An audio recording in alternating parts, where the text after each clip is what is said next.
Hello మావా, నమస్తే. ఈరోజు అయితే రవ్వ చేపలకి పిండి ఎలా కలపాలో చూపిద్దాం రండి. ఇంకా ఇది వచ్చేసి తౌడు మావా. ఫస్ట్ అయితే తౌడు వేసుకుందాం.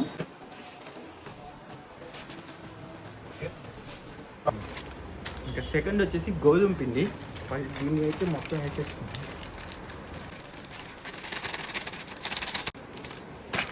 మావ ఇంకా మా దగ్గర అయితే గోధుమ పిండి కొంచెం తక్కువ పడింది, అందుకని మైదా వాడుతున్నాం.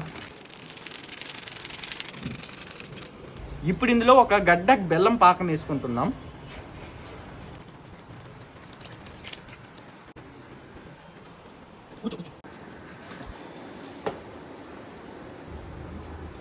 ఈ పిండి ఎంత గట్టిగా ఉందో చూడండి. ఇదైతే ఇట్లా వచ్చింది. మీరు అనుకోవచ్చు ఊడిపోతుంది కదా గ్యాలాలకి ఎట్లా అని. మనం చిన్న ముద్ద తీసుకొని ఉండలాగా చేసామంటే నిలబడిపోయిద్ది. గ్యాలాలకి మనం చిన్నదే వాడేది కాబట్టి ఒక పిసికి బాగా రౌండ్గా చేసుకొని గ్యాలాలకి పెట్టుకొని వాడుకోవచ్చు.